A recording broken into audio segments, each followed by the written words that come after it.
Today's episode of the Meet and Greet Barbecue podcast is brought to you by AOS Outdoor Kitchens. They are the South's leading outdoor kitchen design and installation specialists.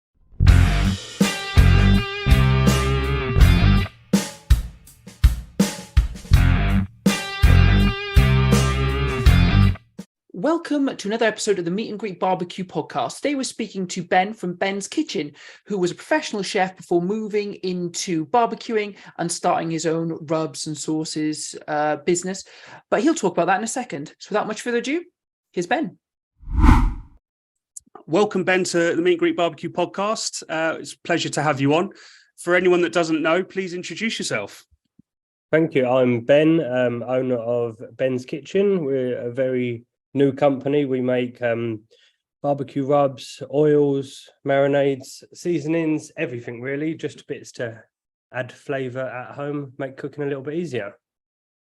Oh, well, as a new company, you're doing very well with like 5,500 followers over on Ben's Kitchen. So how did that all grow? And is it the company's come off the back of that success? So there was a little company that I'd done before this, and it was food related. And then back in last May, we just done a change of names. I kind of weren't really enjoying what I was doing before, so I changed names, went through company's house, and I just carried on with that following. And then since then, we've pretty much doubled. So I did have a little bit of a head start, to be fair. I mean, what you're putting out shows that you're passionate about what you're doing now. It's effectively showing everyone that you can cook everything and anything with a grill, right? Pretty much, yeah. Sometimes a frying pan or a saucepan, but yeah. So let's start talking about the business side of things and the newness of it. And then we'd love to sort of hear a little bit more about your kind of personal journey into cooking and grilling and barbecuing, etc. So I suppose start talking to us about the range. I'm particularly interested in your meat spray. I mean, that's a... So I should have come... I'm prepared, but not on purpose. It's not every day that Owen asks someone to show them his meat spray. So, You should feel honoured from that point of view. It's normally only me on a Saturday. I have got some samples here because I've just come back from Alton's a couple of hours ago, maybe like 8 hours ago. So what was the first thing we done? Our first one was Cluck It. I don't know if you saw that on the shelves at Alton's. Yeah. Yes. So I was thinking about that for a long time. I saw what Angus and Oak were doing, and I was like, fucking hell, that looks cool. Like they've got their name to that, and every butcher's wants that, and I just thought that was really cool. And I was using so much of their stuff. Like I think I was like what everyone wants their kitchen cupboard to be. It almost looked like a barbecue shop where you've got like everything open. You might not have used everything, but you've opened it and gave it a sniff and put it back in the cupboard. And I was like, it'd be so cool if I could have one of them that's like mine, where I've kind of done the recipe and stuff like that. And I had no idea where to start. And I think I went to like Booker's and bought so much like spice, and I kind of had like maybe 10-20 kilos of spices, and then I didn't really know what to do with it. I ordered loads of different pots and I was playing around with that, and I knew nothing about stabilizers and stuff like that. I could kind of make the flavor and cook it, and that was as far as my knowledge went. I knew nothing about how to stop it going clumpy and like collecting moisture in the pot and stuff like that. And I was like, I kind of need to get a company to do this for me. And then I think at Christmas, we sent around like a message to everyone saying like, thank you for following Ben's Kitchen. Here's what's coming in 2023. And then Hungry Oink like replied with a message, and it was kind of like, if you need anything done, let us know. And I was like, oh, it's kind of like lucky you mentioned that. And then we kind of got chatting, and then I think it was maybe 5-6 weeks later, and then we had Cluck It. And so quick turnaround. It was really quick. It didn't feel quick because I'm really like, I like stuff being done now, even if it's maybe not done properly. And then I regret that 2 weeks later on. And then I do it properly and it takes me 2 weeks longer than it should have. But I think there was a little bit of back and forth. They helped out massively with the ratio of the recipe. They suggested some stabilizers. They helped design all the label. And then I think it was like version 5 we went with in the end. So there's a lot of like back and forth from like Scotland to the furthest point in England it could almost go. But yeah, and then the turnaround, I think as soon as we'd decided on the flavour and the label, it was with me in like 10 days or something like that. So it was pretty quick. Yeah. How does that feel? To get that final product sent through and know that it's going to be sold? Well, like I hadn't really thought about selling it until it was taking up half my kitchen. I feel like I kind of like should have got people buying it before it had turned up. But yeah, it was all over the kitchen table, and I thought it looked awesome because there was so much of it. And my missus hated it, like it was stacked up to the ceiling, and I thought that was so cool. But yeah, I should have been a bit more proactive selling that before it arrived. And then when that came, I was like, it'd be so cool to get as many things with my name on as possible. And then and then I think the next one was like roasting oil, which I haven't actually got. Yes, I have. So that was our next product. The roasting oil, yeah. Yeah, that only come a couple of weeks ago. I mean, the label for that come a couple of weeks ago. So we used to do like a white label product. So it could go into like kitchens, restaurants, back of house kind of, where they could use that in bulk. Because that would be something that I would make in the kitchen if I was cooking in there professionally. I'd have like a huge pot with all my rosemary, my garlic, onions, and then that'd go on my roast potatoes. Some people might use it to finish chips and stuff like that.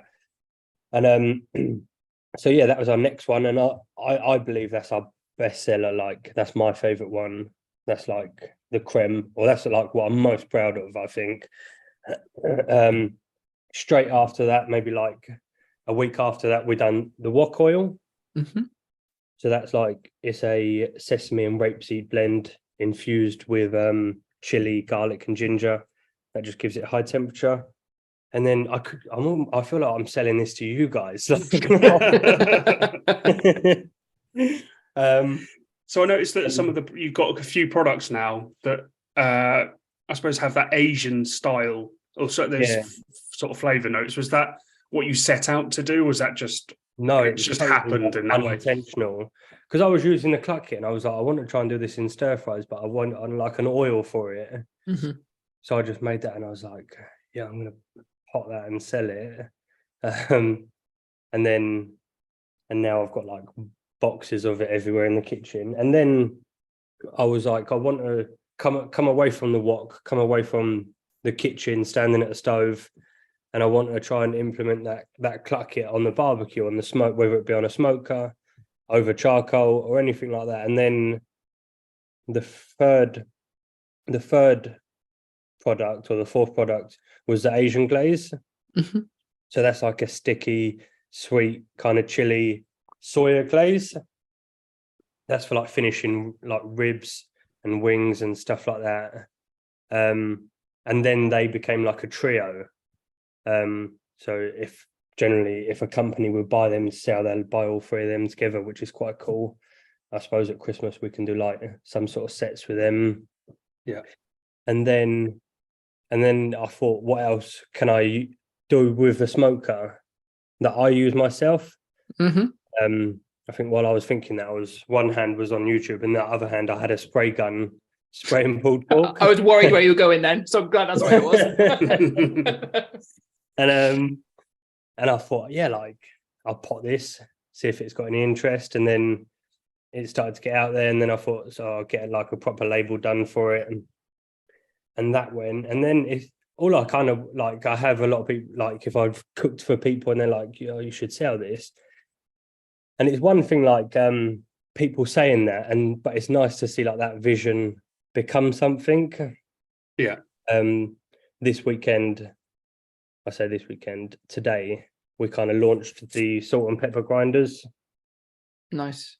So we're doing like smoked Brazilian peppercorns, we've got salt here, so it's like smoked Cornish salt, and then we're kind of on like a mission at the minute to do a new product every week and to try and get them in shops. So it's a bit of like, I'm not sure how long it'll last for, whether I have a meltdown first, or we run out of kitchen space, or the postman gets fed up with us.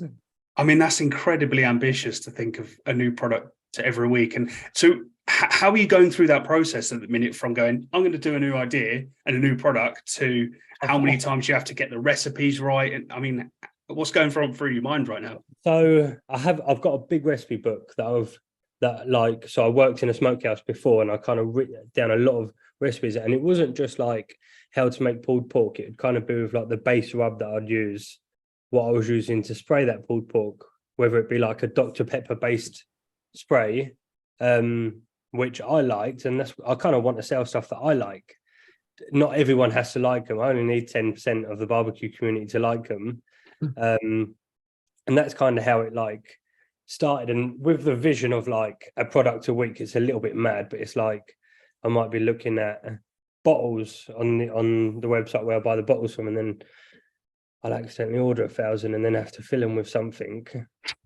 Then so I have to find a different thing to fill a different bottle. Oh yeah, I feel like I'm just on a bit of a roll at the minute, so I kind of want to keep that momentum going. Yeah. I've got a list of stuff. So like if we launch something, say this weekend, like we've had this potted up for like 2 months already. Just wanted to see what it would be like after a month on a shelf, whether it deteriorates or anything like that. Whether the smokiness is still in there, whether it's been in like cold or left on the window ledge in the sun. And so it's quite lengthy, but there's like a big queue of stuff that'll eventually come out. And the printer guy, we use a local printer, like printing company, it's only 3 miles up the road. He's quite like backlogged. I think he gets fed up now because I managed to get his mobile number so I can WhatsApp him as well. He loves you. If you're putting through that many orders, he loves you. Oh yeah. I don't think he would say that, but he wasn't really replying to the emails quick enough, so I managed to get his WhatsApp and hassle him a little bit quicker. But yeah, it's getting there, and I don't really see a limit on it either. Whether the goal be to be like Heinz and be in everyone's home cupboard or something like that, yeah. So you mentioned that you used to work in a smokehouse. So do you come from a culinary background? Is that so? Yeah, I wasn't really like very good in school. I think I just hang around with the wrong crowd, and everyone's got their own excuse for it. I didn't really enjoy school. I didn't really enjoy being told when to turn up and what to do and all that. And I don't think I was really good with some of that. And maybe my school's to blame for that and not putting me in the right position, or maybe I'm to blame for that because I just didn't really like it. And then I left school quite early, and they got me off for like a VRQ course. It was like a vocational recreational qualification, and it was cooking or hairdressing. And you went for hairdressing, right? Yeah, failed that. Went to cooking. And yeah, went to cooking, and I was like, oh, this is bad, like really bad. Like I should be doing my maths and English now. And like with the VRQ, it's not even like an MVQ, so there's not much cooking involved. You kind of like sit in a class and you learn about like why you might do things rather than learning to do them. And then subsequently I stopped turning up to that, and then I had my exams, but I had to go back to college to do my English, maths and science. And I ended up going there, and I was like, oh, I'll do the like catering exam and see how it goes. And that was year one, and I managed to pass it. And then I had to do further education, and it was go and start something new or do my first MVQ in catering and hospitality. Mm-hmm. So I stayed on for an extra year and done that. And when it got a little bit more practical, I found it a little bit more easier when it was less theory. And then my MVQ2 was pretty much no theory and all practical. That was another year. And then I stayed on and for another 2 years and done my MVQ3. And then I done my introductory to professional catering in year 6. And then I kind of come out of it, and I went into a local hotel, worked there for a year, and got a little bit bored of that. And I just wanted something a little bit different. So I went on to like the agency route, and kind of like traveled around from like pubs to restaurants and stuff like that. And then I think I just started like barbecuing in the garden. Mm-hmm. And then I went, weirdly enough, 5 years later into my career, I went back to the first hotel that I worked at. And as a little bit more experience, I went a little bit higher up. And then we kind of implemented putting a couple barbecues in the garden, but they were kind of like, they were just there for the flavor, like no one could see them. So we started using them, and we were putting stuff like ribs and stuff like that onto the menu. And then I saw that this position opened up at a bigger pub, maybe like 10 miles out, but they had a big smokehouse. And I kind of like parked in the car park before I went for an interview and saw this smoke, and it was like, maybe it was like the size of a van. It was huge. Like I could get in it with like 3 of my pals. And I was like, that's cool. So I kind of solely went there for the job because of that. And then I ended up working with them for 6 years and done 5 years in the smokehouse. And that was really cool. We had like free reign on, so we could do what we want. So one day, and the thing was huge, like you could probably get like 30 briskets in it. And like one day it'd be full up with ribs, next day maybe like 60 chickens. And it was just like, and they had a Josper as well there. So they had like maybe a 2-meter charcoal grill that was like, it was layered, so you could like hang stuff up on it. I got pictures of like 10 pork collars hanging from it, legs of lamb. So that was really cool. And then while I was there, I'd write everything down, which was like totally against my nature as well, because I wasn't really good at writing. So the crayon's got plenty of use. All of my recipes I would like write down. And I think that was the best thing I'd done while being a chef. I just wrote everything down, and even now there's like recipe books under my bed that haven't opened up yet, and they're kind of the secret weapons for when we stop producing something every week. Rummage and find them. And then I come out, I went in, so I left that place. I wanted a little change up, went and worked for a butcher's.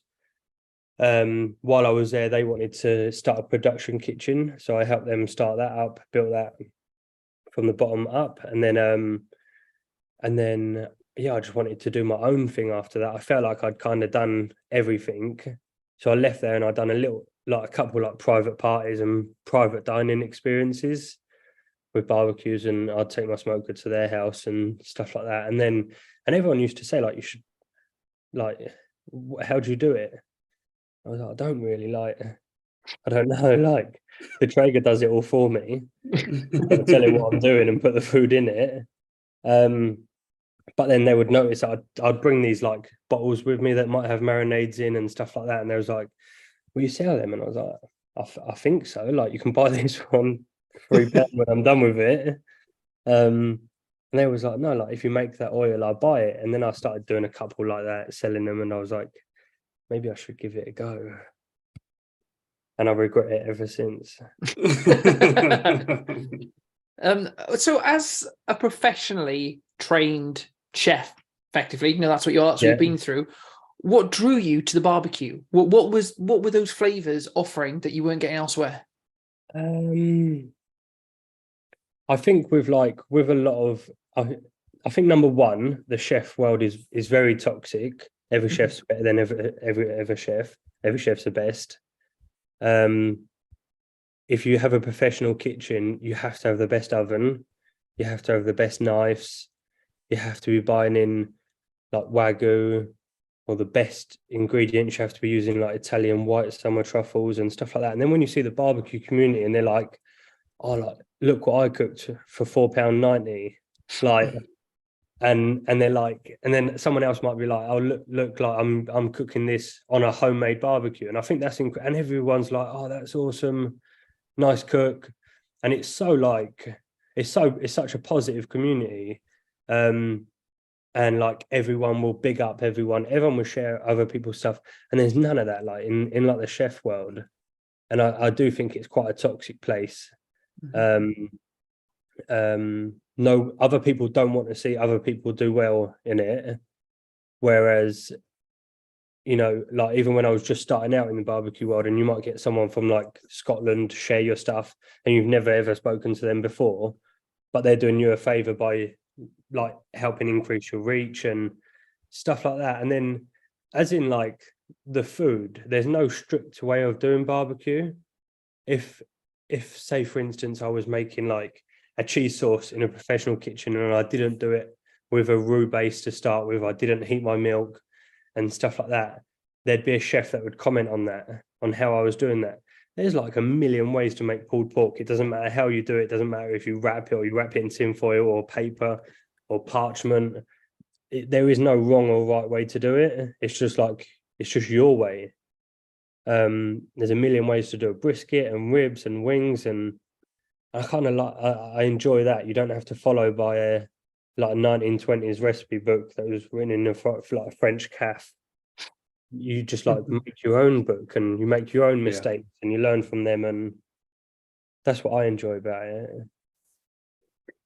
So what you cook? What are you cooking with at home? What barbecues have you got? So I actually have a little fire pit. I've got a fire pit. I think it was designed to be like a decorative pit. First ever day I got it, I took it too hot, it cracked, and now it's been a cooking pit ever since. The lid of it went in the bin, and I love cooking on that because you just chuck charcoal in it. You can put logs in it. You can wrap stuff in foil and hide them in the charcoals. It's got some little, I don't think you're supposed to eat off them because I think they're painted, but it's got grates that you can like put steaks on. It comes out tasting a bit weird. I think it's even lined with something that's probably dangerous. But yeah, you're still there. You're all right. yeah. Yeah, you can cook dirty on it, and I really like that. You can go up high on it with a pole, and then I've got my Traeger. I've got a little Weber. I've got a Gosney in the shed, and I don't think that should be in the shed. I think it should be outside. But yeah, well, monoxide never hurt anyone, right? Yeah, we're all still here. Then I've just recently got into all the Petromax stuff, so that's really cool on the open fire. I've kind of only found out about that in the last couple of months, and I think I've got 4 of their bits, and I think they're quite cool, especially like on open fire. I think they're quite they take a beating, and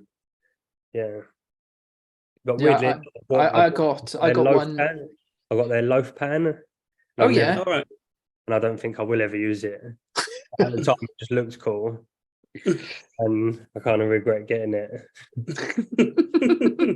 The great thing about barbecue stuff and Petromax, I picked up one of their 3-liter Dutch ovens when we met at the Alton's event, and I've used it for lamb shanks, and I love it. But they look gorgeous, and they're fun bits of kit. And like you said, they take a beating, and you can really get involved. I'd never seen a potato cooker before, for example. I saw that.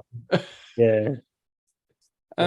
Having those gadgets and stuff must be exciting. What else have you got your eyes on? Do you have a next barbecue purchase in mind? So I originally, I have a couple cold smokers as well, like Bradley and ProQ. Stuff like that. I've probably got more bits like in sheds. So I originally got the Traeger as an excuse for like a business tool, I guess. I don't think I've ever used it in making any of my products yet, but it is a business tool. Which Traeger is it? There's a tax man listening to this. I got the Ironwood A85. Yeah, same here. And I love that. I think it's really smart, and especially like if you're working all day, it's one of them things where you can put your meat in the morning, come back, you can turn it down on your phone, on your watch, you can get like stuff like that. I think the new ones look really smart. I think they're really cool, especially with the induction, and the light. For some reason, I was like, that light has sold it to me. When you open it up, it's got a little light inside. And then I think there was someone up there on that Alton's night trying to sell it, and I was like, no, it's just the light. You came out. You went to a barbecue shop and you came in with a flashlight. Yeah, a little head sword. Saved myself $3,500. The Gosney Dome, I think they look really cool. I think it'd be quite cool to do like a roast dinner in there or big steak and stuff like that. My next purchase, I think, will be like a Cadai fireball. Mm-hmm. I've been looking at them. I think they're quite cool with a tripod, because then I think you can go a little bit barbaric with it and almost like experimental, and you can see what you can play around with. So I've been playing around with things that I haven't seen. This show actually made me do the creme brulee that Sue was talking about. Yeah. Oh yeah. I kind of took that as a personal challenge, and I managed to crisp the sugar on the top of the creme brulee with the Gosney flame before preheating it. Wow. So, Nice. so it was almost like a soft blowtorch. So it was cold enough to not carry on cooking the creme brulee. So I thought that quite cool. And yeah, and I like kind of like challenging myself, and I feel like I can do a bit of that with the fireball. Yeah. Yeah, maybe some bigger bits of meat. It's quite handy because my brother's a butcher. So like in the future, if I do go make videos, I can almost go like above and beyond, like stupidly big. So I think that would be quite cool. So for yourself then, that spent 5-6 years working in a smokehouse, you've obviously done your fair amount of ribs, pulled pork, briskets, chickens, etc. What would you say your favourite thing to smoke is? I think I would say ribs, purely because they fit on a shelf perfect. OCD. When you have like a big smoker, briskets are awkward. Chicken wings, I think the smoker had like 5 shelves, Mm-hmm. and it was huge. It was like a transit van. And when they said I would put chicken wings on the menu, I used to hate that, because it was probably about 2,000 chicken wings, and halfway through you got to turn them, and that was incredible. That was like, it'd take you about an hour to turn them. But yeah, ribs, they fit perfectly on the smoker. I feel like brisket, I'd want to say brisket, but then I feel like everyone wants to say brisket. I think you need to know how to do a brisket, and once you've done that, not many people do them again. Once you've got like a really good one. Short ribs, I love short ribs. Do short ribs many ways, and you can plate short ribs, so I quite like plating my food. Mm-hmm. Yeah. What's going back to ribs? So there's so many different ways and techniques of like cooking a rib to get the most out of it. I've also had conversations, not on the podcast yet, from people talking about, well, actually the best way to do ribs is to trim them in certain ways as well and take off a number of the actual bits that you get from a full rack. What tips can you give people to take a rib from what they're doing at home to perhaps the next level? As in baby back ribs. Anything. What should people be looking for if they want to do any sort of pork ribs? So with baby back ribs, how I would do them in bulk, so it might be different at home. Like when you may be doing like 150 or 200 of them in the morning before you open for service. That's a normal morning for me. It's fine. Yeah, same. Now I've got a dog that helps me eat. It's the same. You wouldn't want to like individually wrap them. That's a little bit like of a long process. So we'd lay them all out. You'd spray them, and that'd be like your glue for your thing. And then you'd have a big bowl, and I'd coat them all with a spice rubs. Smoke them maybe 2 hours, 2-3 hours, like nice and low. And then that'd go in a big tray. So it'd be like maybe a half-meter deep tray. And then you'd put 3 or 4 blocks of butter in there with your spice rub. You'd put your whiskey in there then, and then a lid would go on that, and then back in the smoker. You'd give them a shake about, and that's like primarily like braising them. And they'd go in there for an hour, and then you'd pull them out. They'd come back out of there, and then you'd just drain the liquid out, and then barbecue sauce in, and then you'd lay them back out on the smoker individually, and then you'd turn the temp up, and you'd want to reduce that barbecue sauce down on the rib. Mm-hmm. So it almost give you that, like, it was kind of like explain like a sticky lip. And that's how we liked our ribs. So when you bite the rib, it's not saucy, it's not dry, but you get a bit of something that sticks to your lip. That's how I used to like them, and I still like them with a bite, personally. So you can't pull the bone out. Mm-hmm. You still have to cut them, and when you bite into them, they leave like teeth mark. That's how I like them. So kind of like a modified 3-2-1 method. Pretty much, yeah. But it was just tapered to that smoker.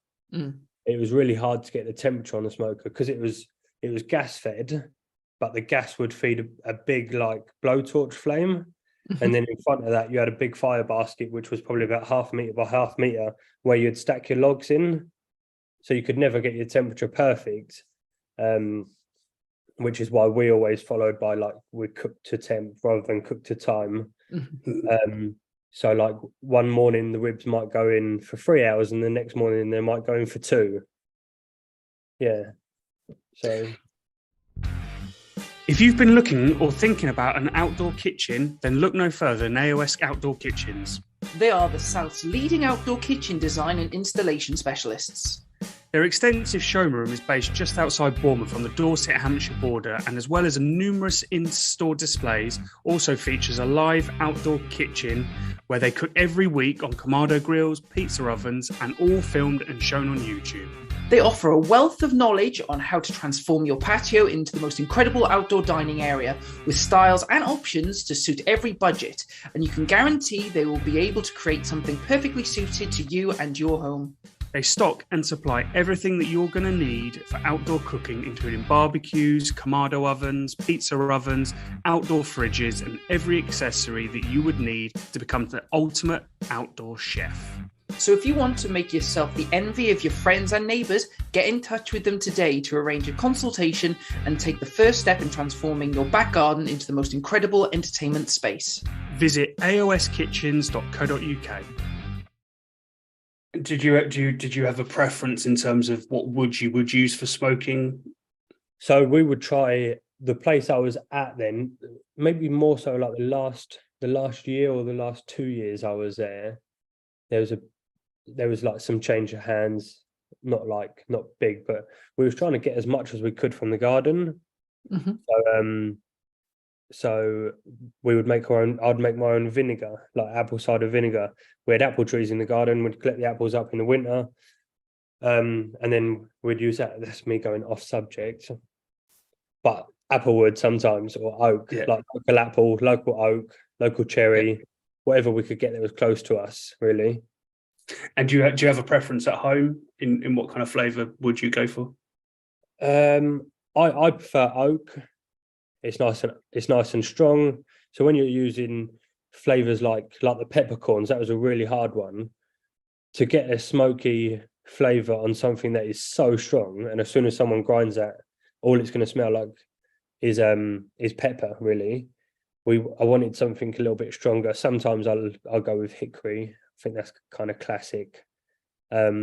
Cherry is quite strong and like powerful. Anything that's strong, really. Because then I'd much rather add like a little bit and then a little bit and then a little bit to the amount that I want, rather than trying to add as much as I can.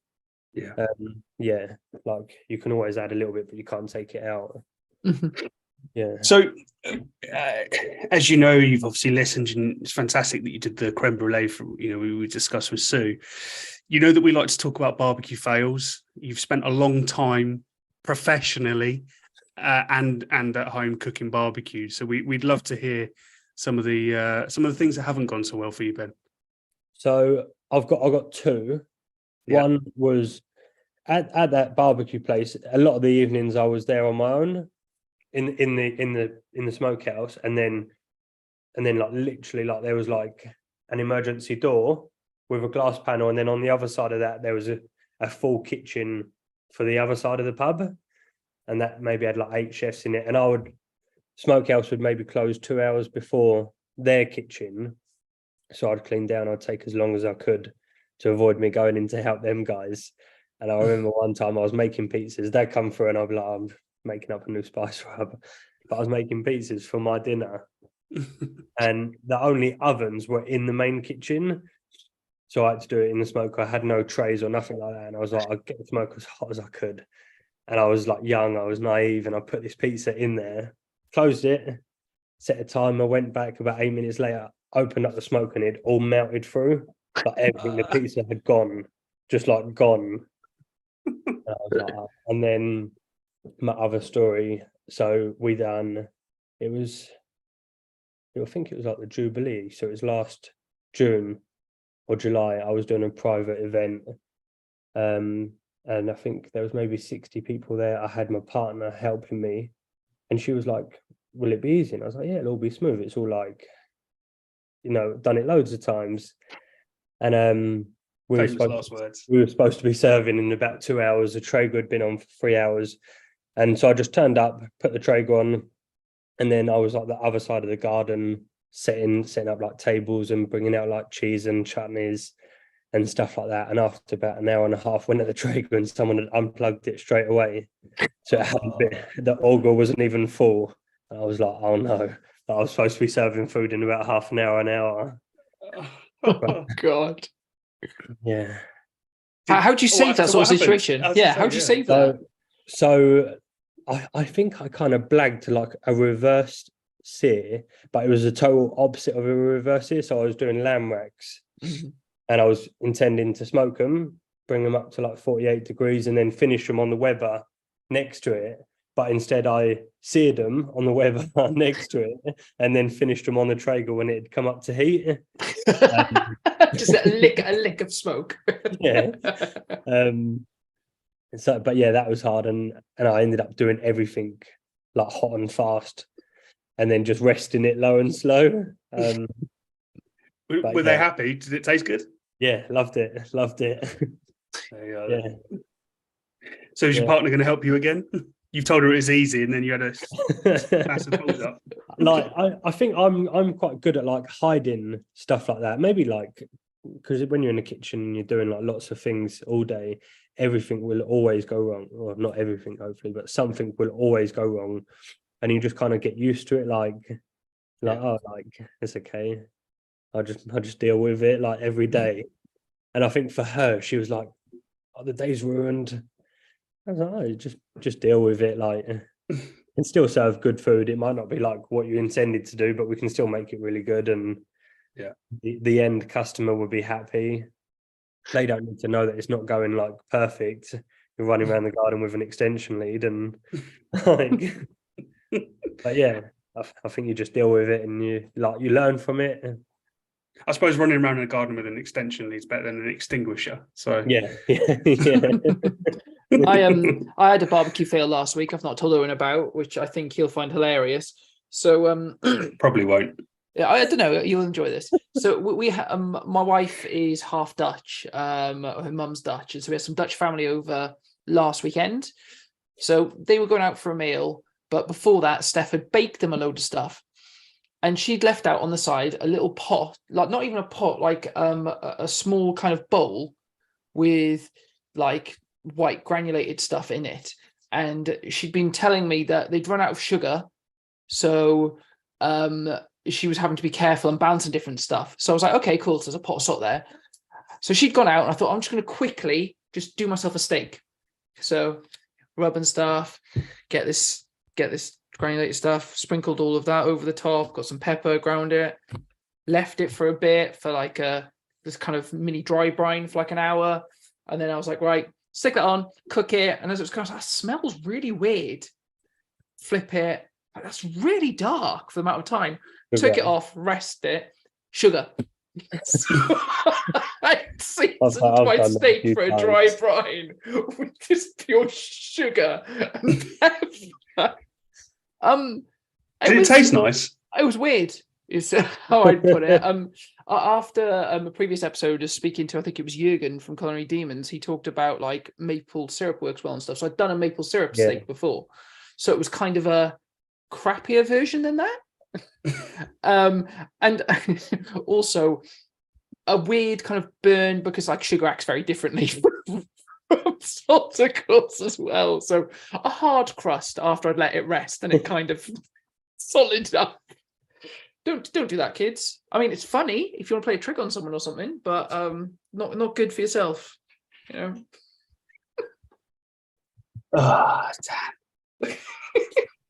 I don't think I've had I have to tell the truth. I don't think I've. It's almost been a week since I've actually picked up a barbecue, so I don't have any fails. Probably the safer way. Yeah, it's just been one of those, it's just like obviously we always try and get out as much as possible, right?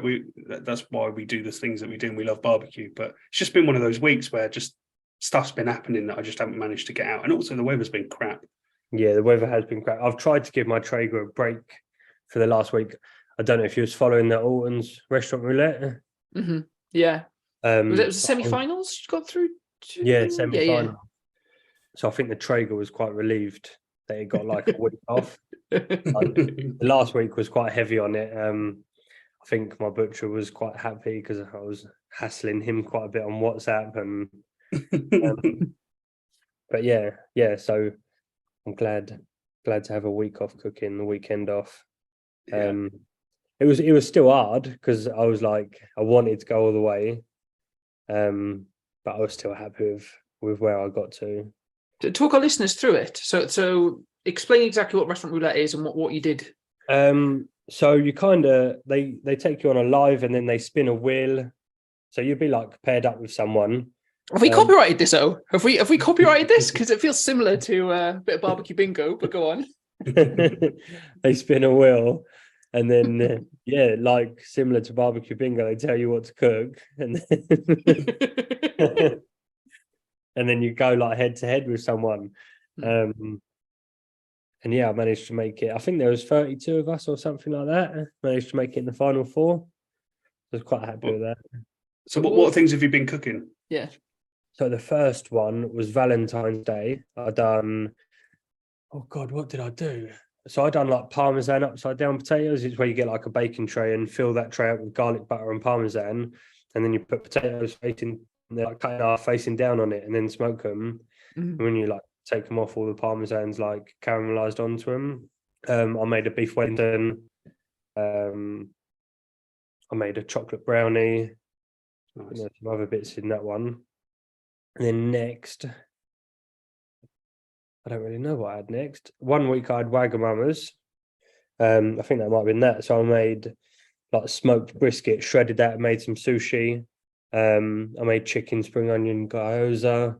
There was a steak, like noodles in there. I made some noodles and then laid them between two sheets and smoked them, so they went crispy like a disc. I thought that was a little bit different because I quite like texture. There was loads. I can't remember what else was there, but the sushi was like my favorite part. I thought it was quite cool to incorporate barbecue into sushi, and I don't really like fish, so that was quite different. And then I had Miller and Carter the week after. I had two like caveman tomahawks. See, if that was me, I'd have literally just presented half a quarter of a lettuce and a bit of sauce on top. I did do a wedge as well. So I done a wedge. You should have just. That's all you should have done. Just charred it and then gone. There you go. I was like thinking, how risky do I do it, or how far ahead do you go? That was what like I was thinking. But it was so hard for me because the cooking part I found easy, but then I'm crap at taking pictures. Videos I'm awful at, like pictures I'm so awful. Like some people I watch you sell, and then I realise that I haven't got my new pictures of like what I sell on my Instagram. It's like what I cook. Yeah, so that Miller and Carter was quite cool. And then the last one was an Indian, and I wanted to do like an Indian / barbecue / like Michelin star kind of thing. So like an Atul Kutcher type feel to it. Yeah. So like I think my first dish, I had like a coriander puree with a little onion bhaji cake. Or this is maybe my fourth dish actually. I'm up here now. There was like an onion bhaji cake. On top, there was a croquette that had like smoked shredded chicken korma inside. Sounds nice. I can't really remember my dishes. One of them, there was like sagaloo with a mint foam and smoked lamb chops, and the lamb chops had like a masala paste, and then they were crusted in little onion pieces. That was quite cool with the mint foam on top. And then my last dish, so I try and like offset on my carbon footprint for Ben's Kitchen. So we plant trees and stuff like that. We do like solar panel projects in South Africa. We do like wind farms in Vietnam and stuff like that. Like solar kitchens in Turkey and stuff like that, just to try and like give a little back to the environment, because we do use quite a bit of plastic.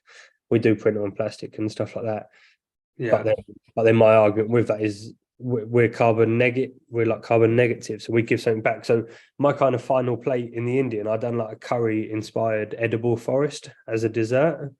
So there was like chili, ginger, chocolate, and we made a log with that, and we filled it with like turmeric, mango, passion fruit, coulis.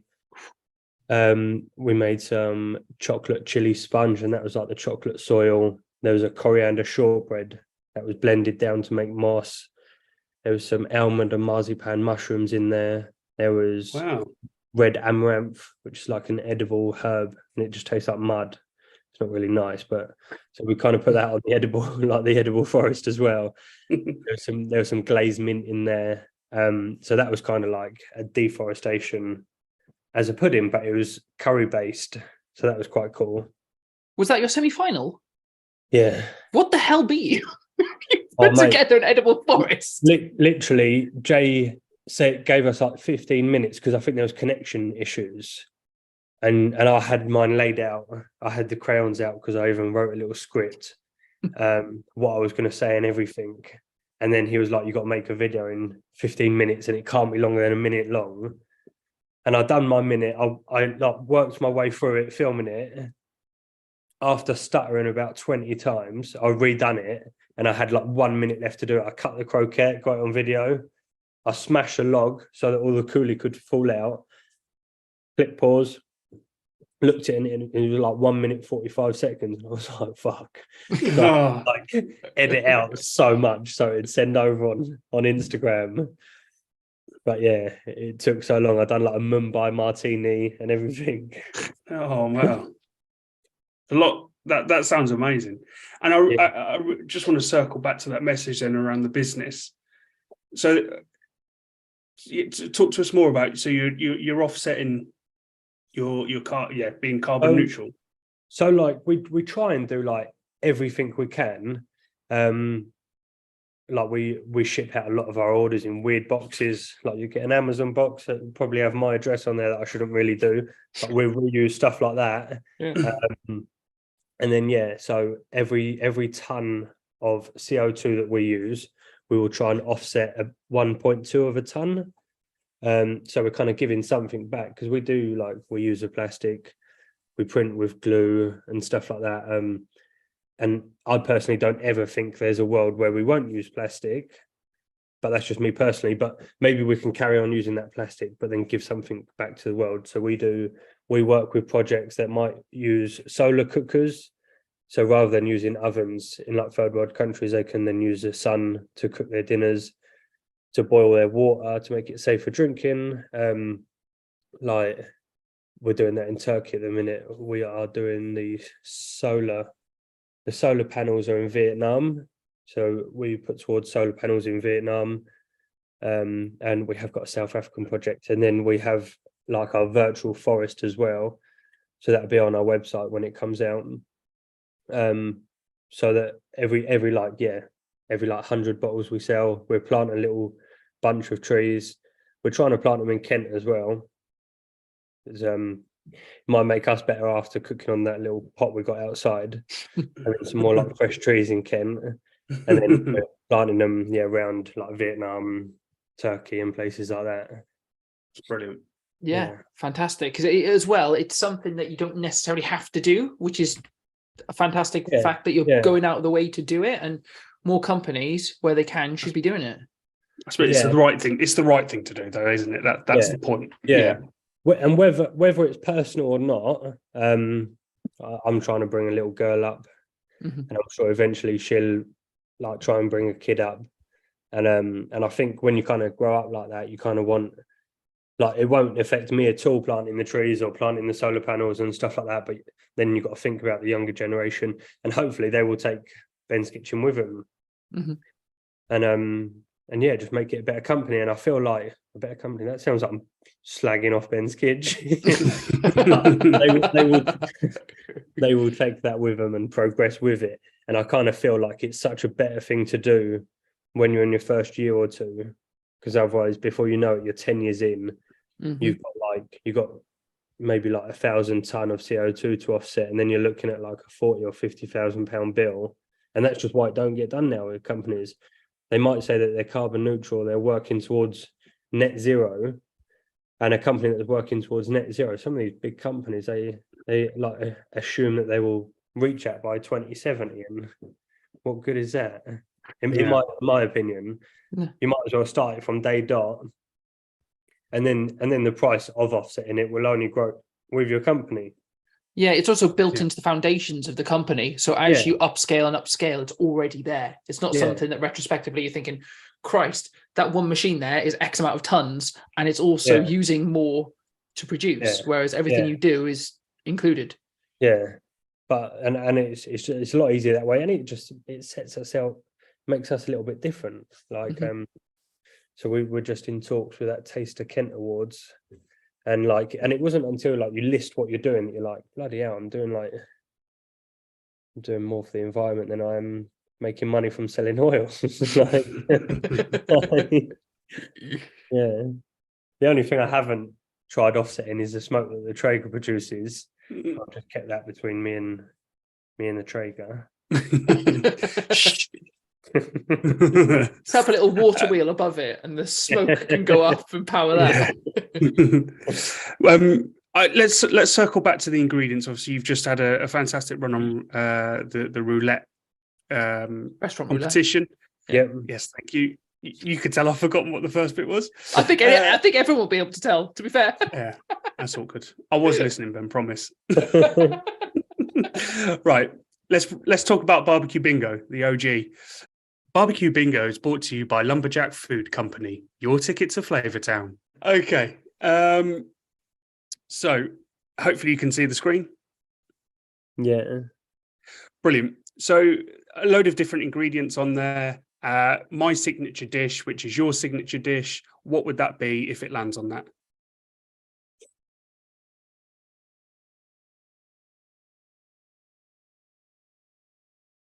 My signature dish. Yeah. So what are you known for? Yeah, what's your speciality?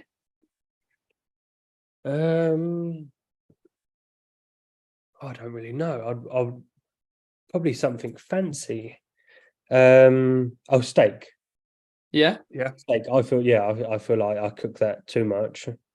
A forest of an edible steak forest. I'd probably say steak, like fillet. Yeah. Sounds good. Yeah. Okay, so in the back of your mind, while I'm giving this a spin, think about an ingredient you can leave for another guest. Yeah. Let's go. Can it be one of my ingredients to force them to buy in it? That's up to you. Oh, look at that. Chicken hearts. Oh. So that was literally left from the last episode as well. It was. So Can I spin Yeah. again? Sorry. So that was Alfresco Chapel left that. He was devastated with what span for him, because he ended up with liver. So he tried to think of something that he thought that might be worse than liver. So what's your thoughts for chicken hearts? I feel like I've got to give Alfresco a message. I have actually got a box waiting here to be sent out to him tomorrow morning. Yeah, we should put a note in with it. You've got to put a note in there. You've definitely got to put a note in, just saying thanks for the chicken hearts. Or go out and buy a few chicken Buy a hearts. chicken just heart. just put it in there with it so he opens it up. They are a bit like gourmet now, though. You know, when we were at Sizzle Fest last year, there was a dish there that Urban Street did, which involves chicken hearts, and they turn up at a lot of like Brazilian restaurants and stuff on skewers. I'm sure you can do something special with them. It's whether you want to. I'm sure I can do something with them. What are you going to leave for the next guest? Yeah. So straight away I said pineapple, but I've just seen that. Yeah. So far there's octopus, Polish smoked sausage. Well, obviously chicken hearts is just gone. Mango, monkfish, beef tongue, artichoke, duck, leg of lamb, Szechuan pepper, oily fish, beef shin, and paella. So as I would have wanted it to be fillet. So I'm going to leave fillet. Good idea. Leave fillet. Yeah. Sweet. It doesn't always have to be a negative ingredient for people to use either. But I do think that quite often when people have been burnt, such as yourself, most people end up going, right, I'm going to screw someone else over. So well done not doing that. Because I saw you doing awful then. So is there anything else that we kind of haven't spoken about yet in regards to barbecue? Anything like that you thought would be good to chat about on the podcast? I think we're pretty much there. Like, yeah, going back to like some of the chef toxicity, I can only say thank you to any of the listeners here that support us. Everyone is incredible. Like everyone, we've just taken on some ambassadors and they're really good. We're just taking on John Wilson, and he is on it. Like he makes like content quicker than I can. So he's really good. We're just taking on Hidden Ingredient. He's really good. He's like really good with a camera, really good with his cooking. Some of the shops like Alton's are really good. Al Fresco, we're in as of Monday. The Shack we're in. They're cool. They got some cool bits up there.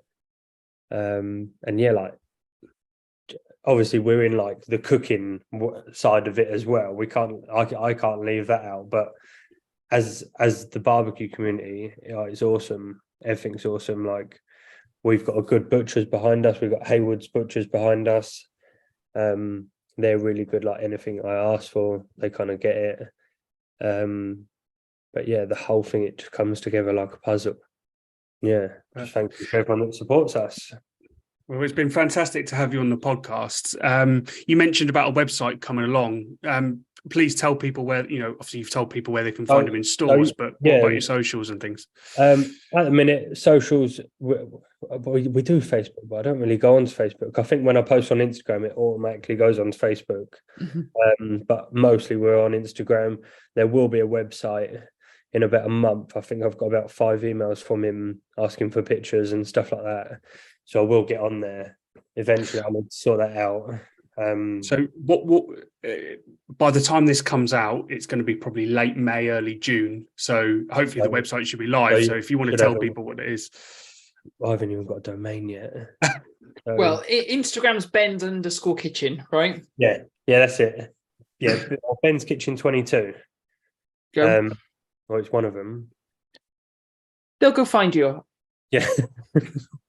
Do a Google Ben's Kitchen, and I'm sure you'll get what you want, right? Yeah. The website will be on the Instagram. But yeah, I think that's everything. Brilliant. Well, thanks ever so much for coming on. Yeah, great speaking to you. Thank you so much for your time. Having me. Loved it. Cheers. Ben. Have a good one, Ben. Thank you very much, guys. See you later. Bye. Bye. That's it for another episode of the Meet and Greet Barbecue podcast. Thanks so much to Ben from Ben's Kitchen talking about his new business, ambitious launching new products every single week, and actually a really good message behind starting a business to be carbon negative and giving back to the planet. So that's a great message for the business. As ever, we want to hear from you, so please do get in touch with us through our socials, Instagram, Facebook, at Meet and Greet Barbecue Podcast, through the website meetandgreetbarbecuepodcast.com. And until next time, keep on grilling.